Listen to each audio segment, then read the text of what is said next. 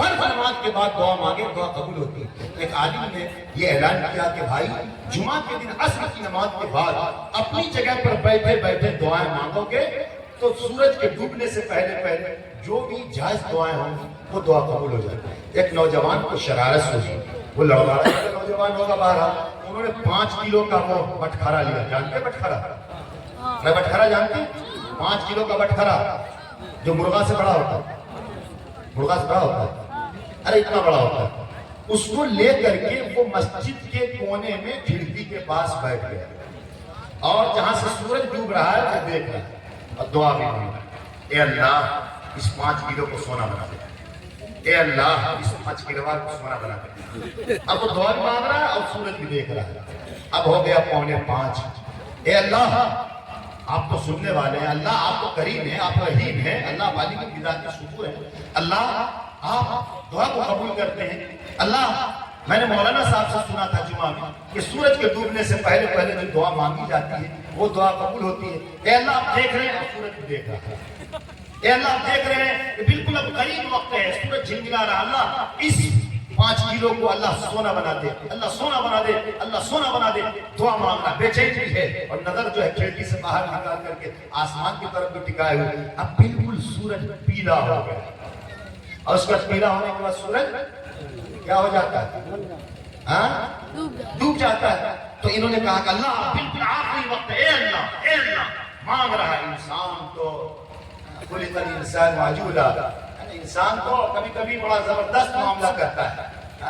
تو بہرحال تو جلد بازی کی اس نے کہ اے اللہ اگر اس بٹخرا کو، اس 5 کلو کو اے اللہ اگر سونا نہیں کر سکتے، اے اللہ بس 1 سیکنڈ آ گیا، 1 منٹ آ گیا، اے اللہ سورج ڈوبنے والا ہے، اے اللہ اس کو سونا بنا دے، سونا بنا دے، سونا بنا دے۔ انسان پریشان ہے مانگنے والا، اور اس کے بعد جب دیکھا کہ بالکل اب آخری وقت کا، اے اللہ اگر سونا نہیں بنائے گا تو ڈھیلا ہی بنا دے۔ جیسے ہی تھا ویسے ہی مٹی کا ڈھیلا بنا گیا۔ کیوں؟ جس وقت اس نے یہ جملہ اپنی زبان سے نکالا تھا ٹھیک اسی وقت اس کی دعا کا قبولیت۔ انسان کو جلد بازی نہیں کرنی چاہیے۔ خانہ کعبہ کی دیوار پکڑ کر کے ایک نوجوان دعا مانگ رہا، اے اللہ مجھے 10 کروڑ دے دے، اے اللہ 10 کروڑ دے دے، اے اللہ 10 کروڑ دے دے۔ اسی خانہ کعبہ کی دیوار میں 10 کروڑ مانگنے والے کے بغل میں ایک نوجوان تھا، کہا اے اللہ مجھ کو 1000 دے دے، اے اللہ مجھ کو 1000 روپیہ دے دے، اے اللہ مجھ کو 1000 روپیہ دے دے، اپنا بیٹا کے لیے شیروانی لے جائیں گے یہاں سے، اے اللہ 1000 روپیہ دے دے، اللہ 1000 روپیہ دے دے۔ 10 لاکھ مانگنے والے کو ڈسٹرب ہو رہا تھا، اس نے جیب سے نکالا 1000 روپیہ، کہا تو ہٹ یہاں سے، مجھے اپنا کام کرنے دے۔ اللہ نے اس کے ذریعے سے اس کا 1000 دیا۔ تو بہرحال ہم سب کے سب دعا کے محتاج ہیں، دعا مانگیں گے۔ اللہ تعالی ہم سبوں کے بیٹھنے سننے کو قبول فرمائے۔ جن لوگوں نے جانی، مالی، مزاجی جس اعتبار سے بھی مسجد سعد اللہ کے گھر کو جنہوں نے آباد کرنے کی فکر کی، اور جنہوں نے چندہ دیا، 2 روپیہ ہو، 10 روپیہ ہو، 10,000 ہو، 1 لاکھ ہو، 50,000 ہو، جس نے بھی دیا، اللہ تعالیٰ ان کے لیے سبیل پیدا کر دے۔ آپ اللہ کے گھر میں دیے ہیں تو اللہ تعالیٰ آپ کے دینے کو قبول فرمائے۔ جن لوگوں نے کسی وجہ سے نہیں دے پائے ہیں اللہ تعالیٰ اسے بھی دے۔ مسجد تو بنی رہتی ہے، مسجد تو قیامت تک اس کی ضروریات رہتی ہے۔ یہ نہ سوچئے گا کہ آج اسکینر میں نے دے دیا تب چھٹی ہو گئی، نہیں۔ میں ماسٹر حضرات سے خاص کر کے کہتا ہوں کہ آپ آپ کا بڑا مقام ہے، جس میں ٹر لگ جاتا ہے بڑا مقام ہوتا ہے، کلکٹر۔ تو پورے شہر کو چاہے تو ڈبا دے یا ابھار دے، کلکٹر چل گیا روڈ پر تو پورے پھاوڑا چلا دیتا، ایسے ماسٹر پھر کیا کہنا۔ میں سمجھتا ہوں کہ سجاد نگر کے گڑوارہ کے ماسٹر حضرات خاص کر کے اگر 70، 80، 90 بھی ہیں، اگر 1,000 روپیہ اگر ماسٹر نے دیا تو 90 ماسٹر نے 1,000 دیا تو کتنا ہوا؟ 90۔ اچھا آپ کو لگتا ہے کہ سب ماسٹر حضرات دے دیں یا پھر گٹی دے دیں، بالو دے دیں، پوچھیں کیا چیز ضرورت اپنی نظر کے سامنے میں اتار دیجیے۔